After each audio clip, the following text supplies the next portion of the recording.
we dated after that, and for years, consistently, but on and off again for a couple minutes.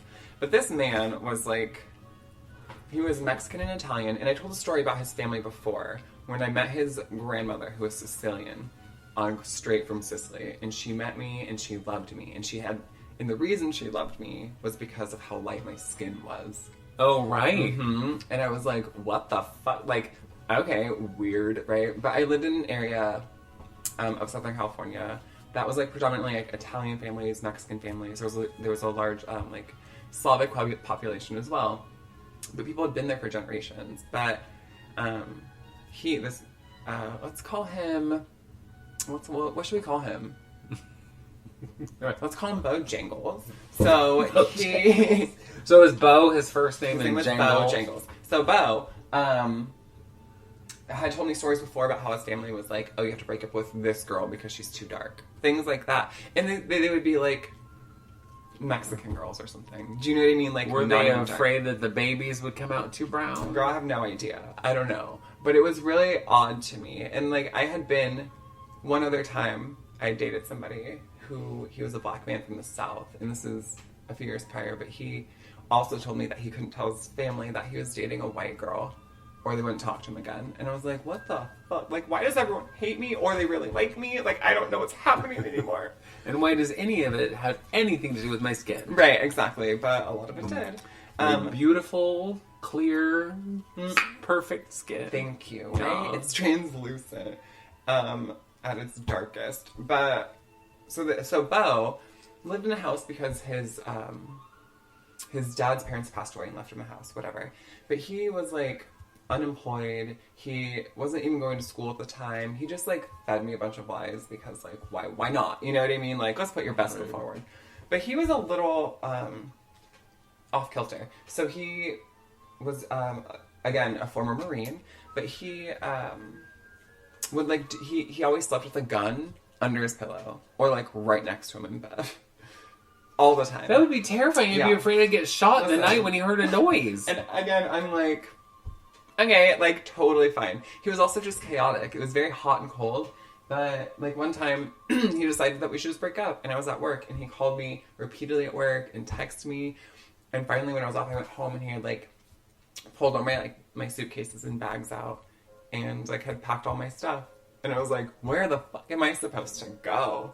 And he was like, that's not my problem. And so I just like moved out for the summer. But I was dumb again, and we like reconciled, whatever. But it was chaotic. Like, he also at one point told me that if I ever dated somebody who was like darker than him, if I ever dated somebody who was like melanated, he would kill us both. Like, it was chaotic. What was his whole thing with the skin This color? is the weird thing. And like now, being, you know, in retrospect, I look back and I think he was just like a Proud Boy. He was just... it's like Latinos for Trump. You know what I mean? Like, that's what it feels like to me. Yeah, horrible. And he always, like, glorified these awful colonizers in history. Like, General Custer, I don't know if you know. Right, he was, like, slaughtered a bunch of natives. And he had, like... Yeah. He just, like, glorified it all the time. All he cared about was, like, military shit and, like...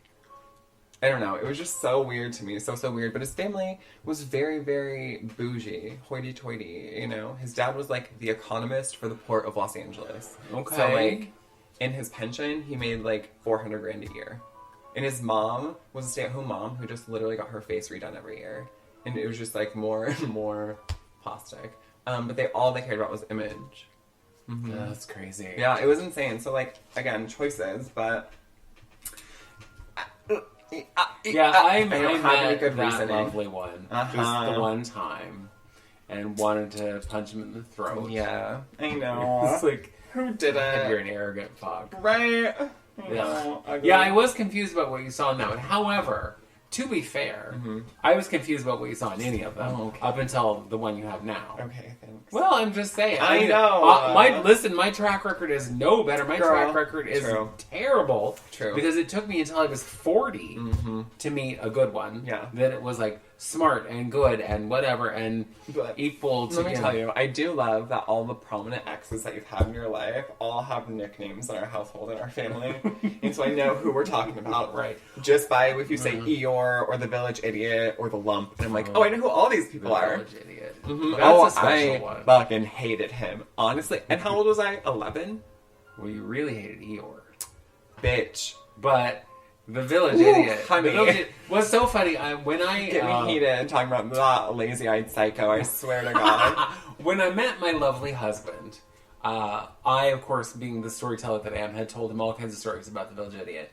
And he assumed, because prior to us actually dating, he had come to my shows many times and had heard me tell many, many stories. So he assumed that I was telling the kind of exaggerated versions of the stories for comic relief. Right. Or to make them more interesting or something. And the truth is, when he met the Village Idiot... Oh my God, because I have to just tell you.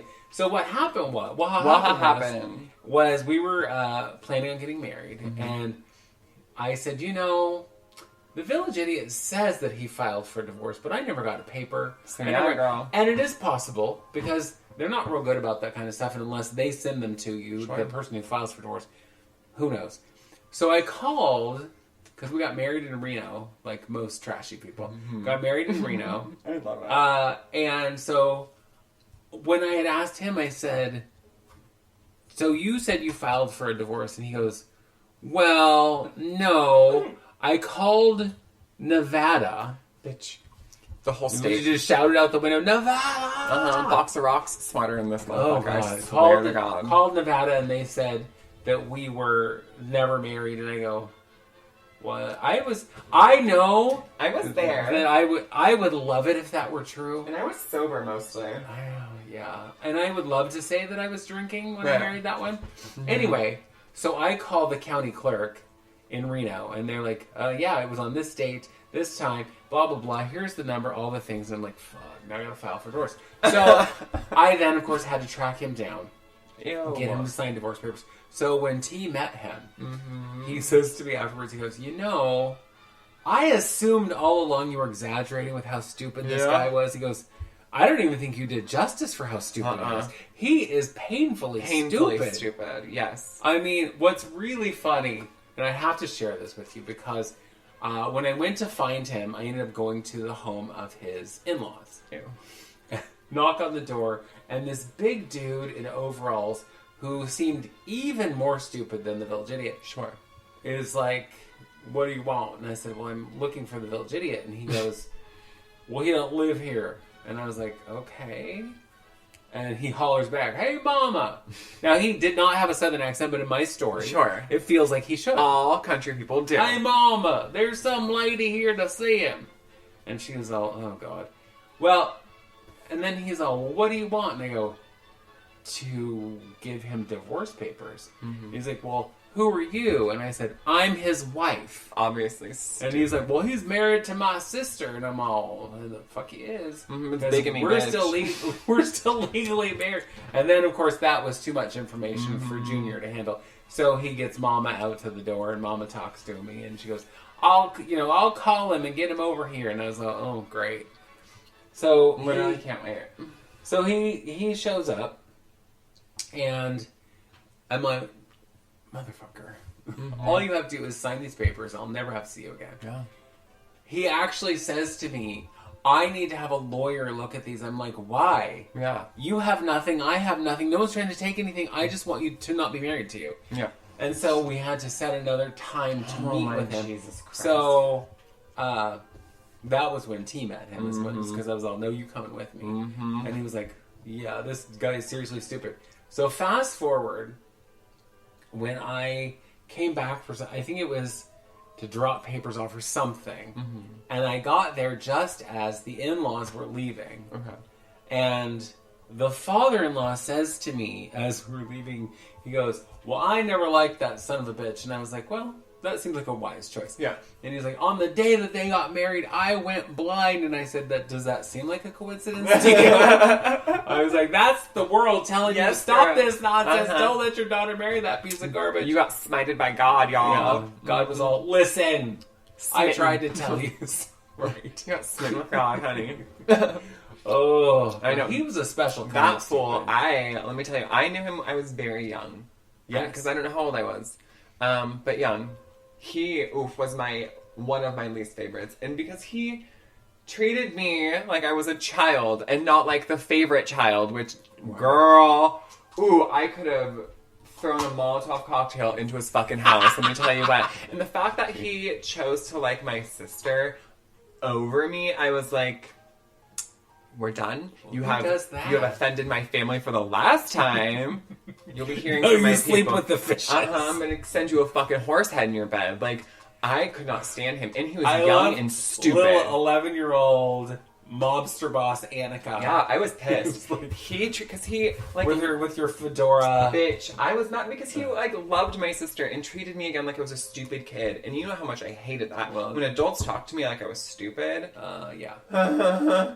I hated it. And death to you. Yes. I curse your house. I curse both your houses. Curse the blood in your veins. Like, I was just Romeo and Julieting it. You know what I mean? Yeah.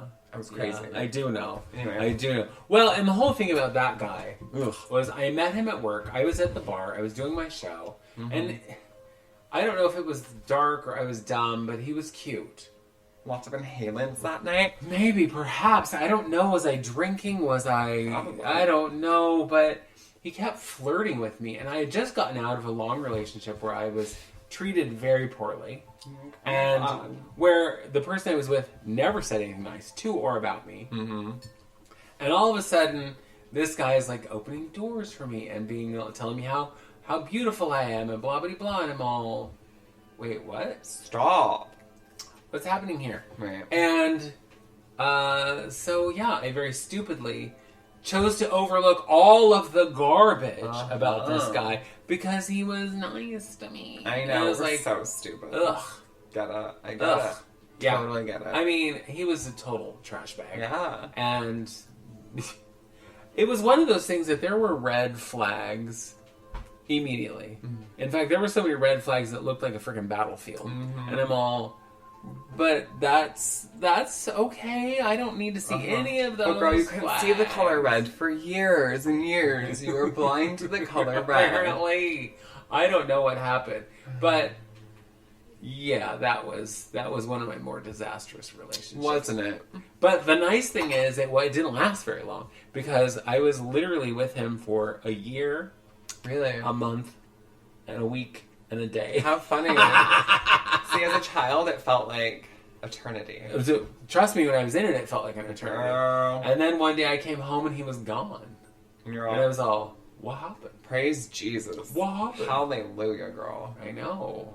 It was, it really was. Mm-hmm. It was one of those times where I'm all, did I dodge a bullet here? No, because I'm already married to the motherfucker. So I shouldn't have done that. And here's another thing. I don't think I would have married him. Mm-hmm. If even one person would have said to me, bitch, don't marry him. Mm-hmm. He's an idiot. What are you doing?